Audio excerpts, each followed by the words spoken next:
From Caterpillars to Butterflies, Episode 15, What to Do When the Fantasy Dies. Welcome to the From Caterpillars to Butterflies Personal Growth Podcast. Just like the caterpillar is destined to become a butterfly, you too are designed for a beautiful transformation. This is where you go to grow and transform your life. And now, here's your host, Certified Life Coach, Charlene Dior.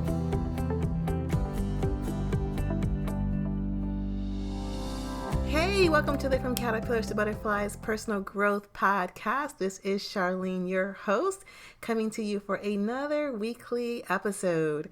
Today, we're talking about what to do when the fantasy dies. So anytime we start anything in life, whether it's a new relationship, a new job, a new career, a new business, a new weight loss program, whatever it is, there's always a fantasy tied to it.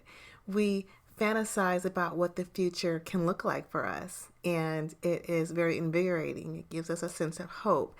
Having a fantasy about the future is really a good thing. It keeps us motivated. It keeps us going when the road gets bumpy. It causes us to give our best effort, to put our best foot forward, right? When you think that the future is full of possibilities and you can imagine it and fantasize about it and see yourself there, you're really diligent and focused on it. But inevitably, the fantasy is going to die. Inevitably, there will be a point in time where you're looking at the future and you just don't have the butterflies like you did in the beginning. And so I want to talk about what you can do when that time comes, because it will come. Years ago, I went to Roatan to celebrate my birthday, and the people in Roatan are beautiful. They are Black and Spanish, and a mixture of Black and Spanish, and they're just gorgeous. And there was this one guy who I took a liking to, and I wasn't there that long, but just really had some chemistry, a little bit of connection. I remember one night he walks me back to my hotel, and he gave me a kiss on the forehead. And I am such a sucker for a forehead kiss, let me tell you. And I just was fantasizing about him, fantasizing he can come to Houston and we can have a life together. And oh, he's so beautiful. And oh, he kissed my forehead, right? And then I got back to Houston and we synced up on Facebook. And he sends me a Facebook message, and it was like, hey, baby, something like that. It was like a mixture of capital and lowercase letters and multiple letters, totally misspelled, like dragging out the word. And I mean, call me bougie if you want, but he killed my fantasy. He totally killed my fantasy of what could be between him and I. That one Facebook message that was just so, I don't know. So my fantasy died. But in that case, it was okay. So sometimes when the fantasy dies, you have to evaluate, how do I feel about that? Do I still want this thing that I have been fantasizing about? Because sometimes our imagination gets the best of us, and one little rendezvous on vacation can lead us to, want to give up our whole home and house and move or stow away someone here to the United States, some illegal immigrants, right? But then we get some sense knocked into us and we're like, okay, all right, Charlene, come back to life. You don't really want that. Sometimes we're so caught up in the fantasy. We're so caught up in what it was supposed to be or what it could have been, what it should have been, that we don't even realize that we don't even want that thing anymore. We don't realize that we were more attracted to or in love with or connected to the fantasy of what could be rather than the reality of what actually is. Taking a step back will save you a lot of frustration, a lot of heartache, a lot of headache. Just taking the time to step back to reflect on everything. Do I still want this? Do I still see the same vision, the same future, the same fantasy for what this could be? Is this even what I thought it was? How do I really feel about the situation at hand? And what do I really want? What I really want for myself and my future? Again, the first thing to do when the fantasy dies is to reassess. Do I still want this? And if you don't want it anymore, that's fine. Now you know. And so you can let that fantasy die and rest in peace. If you still want it, if you pass the first part and you still want what you're fantasizing about, then the next thing that you can do is to look at the timeline. So a lot of times we overestimate what we can do in short periods of time, and we underestimate what we can do in long periods of time. So it could just be that your timeline, the timeline that you have attached to the fantasy wasn't the most accurate, realistic timeline. And I see this a lot in business, a lot of times, or really kind of in coaching in general. You work with a coach for a certain amount of time, 3 months, 6 months, a year, and your fantasy when you sign up is that at the end of that 3 months, at the end of that 6 months, at the end of that year, whatever those terms are, your fantasy is that there's going to be some major waves splashing and you're going to be able to really, you're going to be in the opposite place of what you were now, right? So if it's like losing weight and you're thinking that you're going to drop, 30 pounds in 3 months, which sounds realistic, but sometimes it takes longer. If you're starting a business, you think that when you're done with this coach, you're going to be ready to rock and roll and leave your job and, live your dreams. And sometimes that's not the case either. So a lot of times when the fantasy dies and you still want it, you just have to reset the timeline. You just have to give yourself more time for the fantasy to come to life. The other thing that you can do when the fantasy dies is to navigate around any obstacles. So sometimes the fantasy has died because an obstacle is standing in the way and you feel like you cannot overcome it.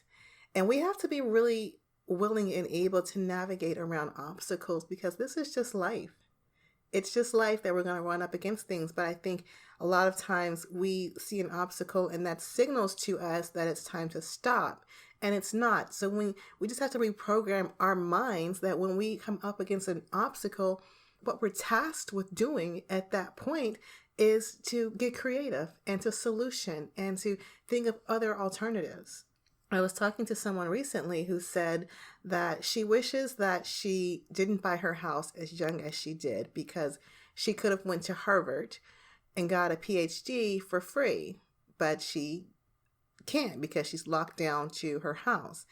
And I was like, look, you don't really want to go to Harvard, okay? That isn't what you really wanted, because if you really did, and the only obstacle was that you own your home, look, you could sell the house. You could rent the house out. You could hire a property manager if you don't want to be a landlord. There's a ton of things that you could do to remove that obstacle. So look at the obstacles in front of you and find new ways. And if you're using that obstacle as an excuse, then either you don't really want it or you're just going to be in a world of trouble because you don't know how to move past obstacles. I met a guy either last year or the year before last, and he was cool. It was going good at first, and then I went and did some Facebook stalking. And I told myself at first I wasn't going to do that because I'll get on Facebook and I'll be like, he drinks too much, or, why is he with all these girls? So I told myself I wasn't going to stalk him, but I just couldn't help it. I couldn't. So I went and stalked him on Facebook. And I saw that we had a mutual friend, a female friend. And she's a really good friend of mine. I've known her for as long as I've been in Houston, which is going on 9 years in May. So I've really known her for almost 10 years, care about her deeply. So I saw that they were friends and I was like, what's this about? And so I asked him, how do you know her? And he said, I used to date her. And I was like, oh. And he said, was that a problem? And I was like, yeah, kind of. I don't want to, be dating someone that used to date my friend. And he was like, okay, bye. And that was the end of the conversation. We were on the phone. But I talked to my friend and she was like, well, it was nothing. If you're interested, just go for it. So then I tried to go back to him and, you know, pick up where we left off, but he was so shut down at that point. I guess he was feeling like I chose her over him, which I did. If we could just be honest, I did. But to me, it was an obstacle. It was an obstacle that would not be the only one that will come up in the course of a relationship. And so while we had an opportunity to navigate around that obstacle, and just having the space and time to talk with my friend, to connect with her, because I really felt like if I didn't talk to her, I would be like going behind her back doing something shady. So I really needed to talk to her first. But it wasn't anything that was insurmountable, but it became insurmountable because it became a roadblock instead of being just an obstacle that we could have found a way to navigate around. So if the fantasy dies and you still want it, navigate around whatever obstacles are in the way. Don't shut down. Don't move on. Navigate around those obstacles. When the fantasy dies and you still want it, just stay the course. Stay the course even though the vision that you originally had isn't what you had anymore or what you still have. And I think, I was sitting here trying to think of examples in my life that I could share with you, but the fact of the matter is that I find myself in this place over and over again. The fantasy has died, and I don't have a clear picture of what the future holds, but I still have to stay the course because I still ultimately believe in wherever it is I'm going. I don't even know, right? So that could be exercising. You start a new exercise program. I started one a few years ago. I bought Insanity, and nothing against them, but it's like a 9-week program, I think. And the infomercial had all these people like losing all this weight, and I was so excited to try it, and I tried it, and I was 7 weeks in, okay?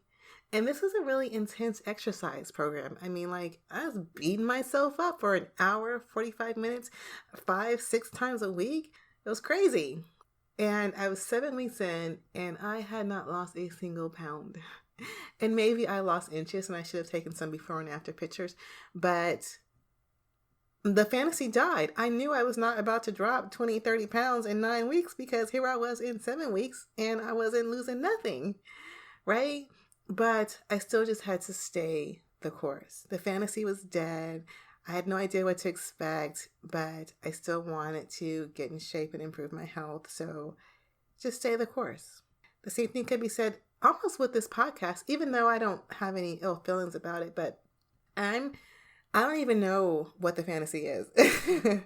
It's just being here, showing up consistently on the course, and hoping that whatever should come from it will come from it, and hoping that whoever is meant to learn from it will learn from it. But it's just staying the course, even though I don't even have a clear picture in my mind anymore about where this is going. It's just, I'm on the course, and I'm going to stick with it.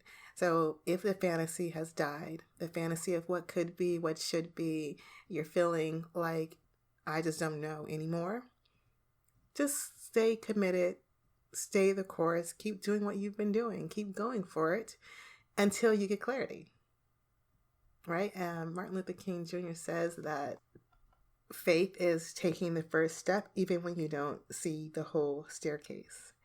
And even not just the first step, but the next step. Faith is taking the next step even when you don't see the top of the staircase. So stay the course, keep stepping up those steps, keep going. If you still want what you want, keep going. The fifth thing that you can do when the fantasy has died is to just take a break.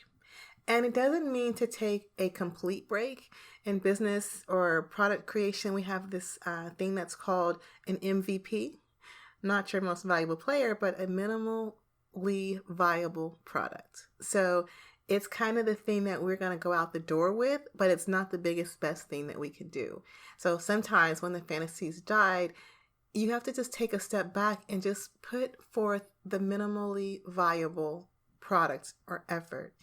and until you get your footing again, until you figure out what's what again, until you have time again. So don't be afraid to take a step back, to breathe, take a break. And if you need to just be, MVP, then for a season, then also be willing to do that as well. Number 6, what to do when the fantasy has died. Look for inspiration. Inspiration is all around you. I'm a big fan of attending events for this very reason. Last year, I was in a coaching program and it was coming down to the end. It was a 6-month program. It was coming down to the end.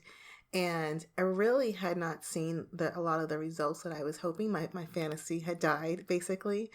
And I was thinking, man, well, when November 30th comes, which was the day that the program was over, I was thinking, I'm just going to chill out for a second. I'm just going to take a break. Like, I don't know where this is going. And, it was really just kind of being uninspired and unsure of what to do next or what's going to happen next, or really just watching my fantasy die, watching the vision die in front of me. But I had already paid for an event in October with that same coach, actually. And really, I had a crazy lineup of events in October. I was like gone every weekend to someone's event. And so I already had this event on the books. I already paid for it. I already booked my travel. And so I wasn't going to quit or not go, even though I was kind of feeling like uninspired. My fantasy was dying. And that weekend reinvigorated me. And now this podcast is here. Like, come on. Like, if I would have really said, like, I'm just going to chill at the end of the 6 months, then I wouldn't be here talking to you. So sometimes having events is a great, or attending events is a great source of inspiration for you. And I think it's really good that we have 2 or 3 events that we go to every year. And I think it's great if you schedule them in advance, if possible. I'm going to an event in May that I already had on my calendars last year. And so having that already there, because it can be strategic for the highs and lows, for the valleys that that you're going to come up against. It can be strategic for you that when you have an event on your calendar every 6 months or once a quarter, then inevitably when you're in a valley, you're either about to go to an event or you're just coming from an event, and it's like really circumventing that valley. So make sure that you surround yourself with sources of inspiration. The same can be said with anything, with relationships, with fitness, with anything. The times when you want to give up, if someone is inspiring you, if you happen to have a workshop or a workout class or whatever, then it's really difficult to sit around and be discouraged. So really leverage inspiration, look for inspiration, and plan it out strategically in advance for those times when you're inevitably going to reach a valley. So those are the 6 things that I have for you to do when the fantasy dies. And, it's not to be surprised that the fantasy dies. It's not to be surprised that your vision of what was going to happen and when it was going to happen isn't coming to life. It's just, okay, fantasy's dying. What am I going to do? What do I still want? What's next for me? That is how you move forward, even though the fantasy has died. And one of the things that I like to do when I am just at a loss of clarity and inspiration when my fantasy is dying, I like to journal on what I really, really want is. And that really helps to put things back into perspective for me. So I wanted to give that as an idea for you as well. If you just got out of a relationship and so the fantasy died of what could be or who he could have been or who she could have been, and you are journaling on what I really, really want is, then you might say, these qualities don't match that person. So there's no reason to be upset or heartbroken over a fantasy that wasn't even really in alignment with what I really want. On the flip side of that, what I really, really want can really help give you clarity And momentum, again, when the fantasy's dying and you're ready to throw in the towel, it's like, wait a minute. What I really, really want is, and then you take that list, that journaling, and you go back to the drawing table and you get back out there and you give it another shot. So I've found that one prompt can really take you in either direction, in the direction of the fantasy died, but it was really literally just a fantasy. It was not based in reality or perception. It was really me hoping and wishing that it could be something that it's not. And so maybe this is a good thing. Or I still want what I want. I really, really want it. And I've just got to move forward in spite of what looks like a temporary setback. So I also wanted to just leave you with that exercise that you can try for yourself if your fantasy is dying. And now, a moment of meditation. If you're not driving, cooking, or doing anything that requires your full attention, take a deep breath and close your eyes as Charlene leads you into an inspiring meditation. Take another deep breath in and exhale. So this is more of a reflection than a meditation. I'm going to ask you a question and then I'm going to be quiet so that you have space to think and reflect and be still. And then I will come back to wrap up. What is it that you really, really want?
On the count of 3, open your eyes, feeling invigorated, confident, and secure of what you want and what your next move is.